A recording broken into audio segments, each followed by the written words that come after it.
Hi everyone, welcome back to my channel. So I mentioned before that I'm going to be on a boat for about 7 days, and I thought I'd take this opportunity to talk about pirate books. Now, I mentioned in a previous video, actually a few videos ago, that for me, what really draws me to a book are kind of like three things: dragons, pirates, and islands, or just being isolated on an island. I love that theme just so much, and I've read a bunch of pirate books in the past, and I have a lot more to go, and I thought I would just kind of show you the books that I have and talk about some that I don't have on me or some that I intend to read, and then maybe at the end you guys can give me more recommendations because I'm always on the lookout for more pirate books. So let's get into it. Now, the very first, kind of like classic is Treasure Island. Obviously most of you will know this book. It's, a classic. It follows Jim, and he meets a pirate and they go on an adventure.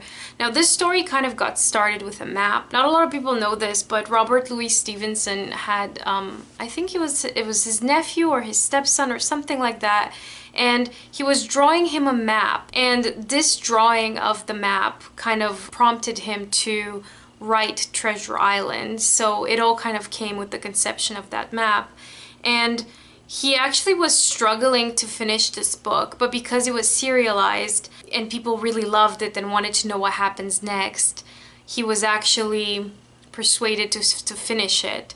So this kind of like started a very big love of pirates in general. But before he kind of made it into this super amazing fictional pirate theme or genre, before him was Daniel Defoe. Now, he is most famous for Robinson Crusoe, and some people claim that he wrote the very first sort of English novels. But Daniel Defoe was also very, very obsessed with islands and pirates and magic, and he wrote books on all three. And one of his most famous books I don't have on me, I have it on Kindle, but it just kind of covers the history of very famous pirates in actual history. And he discusses kind of like news clippings and what he knows about each one, and he'll like name famous pirates from England or Europe or the Caribbean. And that one's a great kind of non-fiction book, or as non-fiction-y as you can get for the time. And then he wrote this book shortly after Robinson Crusoe, which is The King of Pirates. And this one focuses on, it's written in the early 1700s, and its full title, The King of Pirates, being an account of the famous enterprises of Captain Avery and the Mock King of Madagascar, with his rambles and piracies, wherein all the sham accounts formerly published of him are detected. 2 letters from himself, one during his stay at Madagascar and one since his escape. This is a very tiny book, but Daniel Defoe, another classic, so these are 2. And then, of course, as big fans of Treasure Island, a lot of people started writing different books from that, one of the most famous ones being Peter Pan, which is again super famous, so I'm not going to describe you the plot, but one of my favorite fun facts about pirates, and this kind of relates to Peter Pan, is that the flag, the skull and crossbones, is called the Jolly Roger. And a lot of people think it's just the name of a ship because of Captain Hook's ship. But the flag in itself, the pirate flag, is called the Jolly Roger. When I first found that out, it just kind of like blew my mind. 2 other kind of like overarching just tales of the sea in general. I have this Everyman pocket classic library poems of the sea, and this includes a variety of poets. Most of them are English poets and some American ones, where it will just kind of have, I want to say love poems towards the sea, but they're actually more than that. Some of them are tales, some of them are stories. You know how poetry used to be kind of a narrative before it became sort of personalized. I'll give you some examples, like Emily Dickinson's in here, D.H. Lawrence, Percy Shelley, and they're kind of thematic. So the first part is sea fever, The Call of the Deep is another one, Storm and Calm, ballads, seafarers, legends, wrecks at sea, and reading the waves. And again, it's just a bunch of poets with a focus on the English-speaking part of the world. Then I have another book from the Everyman classics, and this one is Stories of the Sea. This one's a bit bigger, but this one focuses on short stories. So again, this is also thematic, and it's Dangers of the Deep, Voyages of Discovery, Survival at Sea, and The Call of the Sea. Some of the authors include Ray Bradbury, Edgar Allan Poe, Stevenson again, Hemingway, Doris Lessing, Kurt Vonnegut, Stephen Crane, Jack London, and many others. So these are kind of like the introductory sea and very, very famous pirate books. So now I'm going to get into kind of like the more niche ones. Well, some of them won't be niche to some of you because you are also very well read. Now, the very first two are specifically on pirates. Now, this one is probably my favorite nonfiction book about pirates, and it's called Under the Black Flag by David Cordingley. I hope that's how you pronounce his last name. But this is a very good, like, comprehensive history of pirates. It has all the dates, all the historical events, most of the famous pirates. It includes everything. It includes women. It includes just everything you can think of that's kind of like an overall comprehensive history of this particular topic. This one is kind of like a very good go-to when it comes to pirates, and it's accompanied by wonderful illustrations as well. I wish they were in color, but obviously can't have everything. And its full title is Under the Black Flag: The Romance and the Reality of Life Among the Pirates. The second book is a collection of short stories, and this again includes a variety of authors. Okay, so this one's called Incredible Pirate Tales, 19 Classic Stories of Outlaws in the High Seas, and it's edited by Tom McCarthy. Yes, it will include people from all the way from like Daniel Defoe onwards. Not gonna lie, this one has mostly male authors. Actually, I think all of them are. But it will just cover a very long period of time. So the other ones had more recent stories about the sea, whereas this one will focus specifically on pirates, and it will just be a broader range of time, going all the way back to the 1700s. Then a book that I read for my children's lit course in third year is Smith by Leon Garfield, but I would summarize this as Oliver Twist with pirates. Because the main character, Smith, is very good at like kind of pickpocketing and, you know, piracy's involved and adventure, but it's for children. So I think from all of the books that I have here, this is the only one, well, other than Treasure Island and Peter Pan, this is the only one that's kind of bridging, you know, children's literature and YA. So this is another one if you're interested. Then I have the Robin Hobb live ship traders. I would count this as kind of a pirate tale, because even though they're ship traders and the ships are kind of alive, I'm sure everyone kind of knows about the series by now on BookTube, there are very pirate-like elements to the way that characters interact with each other, even though the ships themselves are kind of main characters. But as you learn from most pirate tales, to a pirate or to a captain, the ship is very much alive. And I think that love for the ship from a sort of pirate and sailor kind of person, it does come to life. So I think this book captures that essence of it, even though in this first one at least there weren't like outright pirates, but they kind of are pirates, and they dwell in places that are very much pirate-like.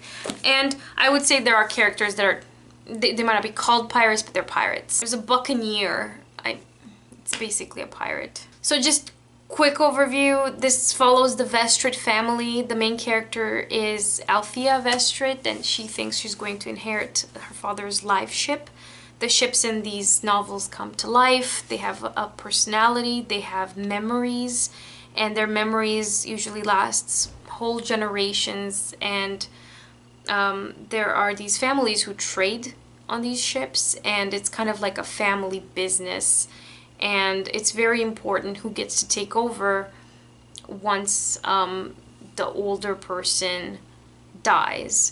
So I'm still to finish the trilogy. I've only read the first one, but it's a very good book. I would not give it anything less than 5 perfect stars. Getting near the end of the books I've actually read. So another one is Pirate Latitudes by Michael Crichton, the same guy who wrote Jurassic Park. This book is set in Jamaica in the mid-1600s, and it involves pirates in the very spirit of kind of Tortuga from Pirates of the Caribbean.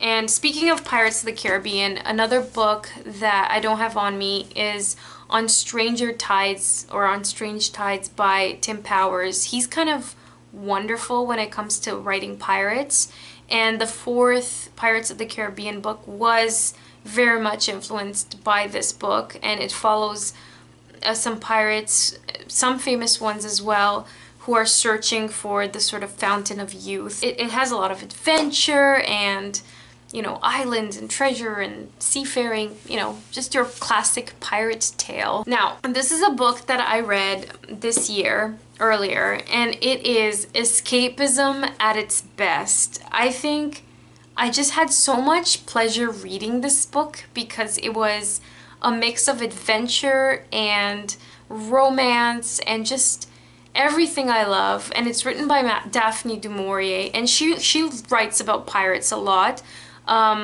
Jamaica Inn also includes kind of elements of piracy and some pirate characters who come in, but that one has a more gothic tone and it's more set on land. But this one, Frenchman's Creek, is absolutely wonderful, and the main character is kind of escaping in this novel as well, but you as the reader, just everything about this book, it's like candy for the soul. So this follows a woman who is married and very bored, and her husband doesn't really love her all that much. He's just there and he doesn't care about what she does. So she goes to the summer home, and there she finds that these very famous pirates have been kind of pillaging the town, and she befriends the main pirate captain, and together they kind of go on a lot of adventures, and it may lead to a romance, who knows. But the elements of this book that are just wonderful are basically the descriptions of the sea and just the kinds of adventures that they have. The adventures they have are very much like the Three Musketeers, but then there are elements of romance in it that are so calming amongst all the fighting. And it's written by Daphne du Maurier, so you know that her language is just absolutely stellar. So really love this book this year. And then the last one that I did read is kind of a gem, and it's a book that was kind of directed by J.J. Abrams, but actually carried through by Doug Dorst. So I'm talking about this book called S. Now, this book is interesting from, you can see the little detail on the box with the ship. This book is very interesting from a book history and print culture perspective. And if you don't know what I'm talking about, I'll link my video on that down below. But basically, the long story is that J.J. Abrams was at an airport, found the book, there's some writing in it, and he thought, oh, you know, how wonderful it is that so many people have handled this book before me, and they've written stuff in the margins. So he came up with an idea of creating this book that looks like a library book, but isn't. Obviously, it's a boxed book that I bought. And inside, there's a lot of ephemera. So there's, you know, inserts, basically, like newspaper clippings. So this book has sort of 3 layers. So the first layer is The Ship of Theseus by V.M. Straka. This is a fictional author similar to kind of Lemony Snicket. And the main story follows this character who ends up on a ship, and everyone on the ship has their mouths sewn together. And he has no idea what's going on and why no one can speak to him, and he can't talk to them because their lips are sewn shut. And it is kind of like a ship on the sea and a lot of kind of piratey type adventure, and it's a little bit creepy, but there's a lot of mystery around it. The second layer is that this book, that's a library book, is then studied by an undergraduate student who is female and one graduate student who is male. And they start writing in the margins, and they're communicating with each other. And when they got the two people to kind of write out this book, they had like sort of handwriting actors or models, I don't know what you call them, but they sort of tested out people's handwriting to make sure that the one sort of looks female and the one sort of looks male, and that you can differentiate between the two and you would always recognize who is writing, and that they stand out but they're also legible. So it was kind of a work of art, just kind of creating this object. And then the third layer is, you know, the inserts. There's cards and napkins and all kinds of papers. There is a website where someone has actually dedicated breaking down on which page which insert is found. So if you are interested in learning more about this book, if you want to invest in it, there are links. Those are all the books that I did read. Now, I have a few books that I have not gotten to yet, and I'll just talk to you about them very briefly because I have nothing to say really. So the first one is Scar by China Mieville.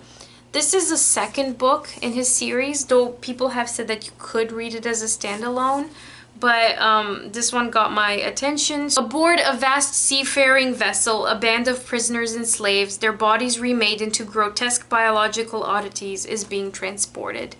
So, again, intriguing, seafaring, interesting. Another book that's the second book in a series that I just haven't gotten to yet, but I really, really want to read, is Red Seas Under Red Skies by Scott Lynch. So this one is the second book in the Gentleman Bastard series, and I have the entire series here, the published one, and I know there's a fourth one coming out really soon, so I really want to get to these, but this is the second one in the series, so I will have to just get to it and tell you about it then. But I know that it involves pirates, and that's why I picked up the whole series to begin with for the second book. And then the last two that I haven't read, the first one is Arabella of Mars, and I've learned about this first at Rachel Calinati's channel. I will mention her a lot because she's kind of my sci-fi education, and you've heard me refer to her as a sci-fi goddess before. But every sci-fi book really that I get is because of her, and she kind of described this as pirates in space, and it's kind of steampunkish, and if you look at the cover you kind of get the same idea of pirates in space. Quick synopsis: since Newton witnessed a bubble rising from his bathtub, mankind has sought the stars. When William III of England commissioned Captain William Kidd to command the first expedition to Mars in the late 1600s, he proved that space travel was both possible and profitable. And then the last book that I have is actually one I got recently because of one of you guys. Someone in the comment section before mentioned that I should read Captain Blood by Raphael Sabatini, and I got it. So this is actually a classic, and I know because I found like even operas about this guy's work. Like, he's pretty prolific and famous when it comes to pirates. And it says Peter Blood is a physician who becomes a pirate not for infamy and riches, but out for a rankling sense of injustice. Barely escaping the gallows after his arrest for treating a wounded rebel fighting the oppressive King James, Blood is unjustly transported to a barbarous plantation. So this sounds kind of amazing. So that was it. Those are all the pirate books that I know of and have read. Haven't read. But maybe you know of others. So if you can think of any other books that I haven't mentioned that you think I would enjoy based on this pile, please let me know. Now, I also know about the sort of Master and Commander series in terms of sailors, and I haven't really focused on sailing books, but if you think that it's more piratey rather than sailory, you know what I mean? Yeah, okay, then that's the kind of book that I'm looking for. So all suggestions are welcome. So thank you so much, and I will see you in a week and a half. But until then, thank you so much for watching, and I'll see you in my next video. Bye!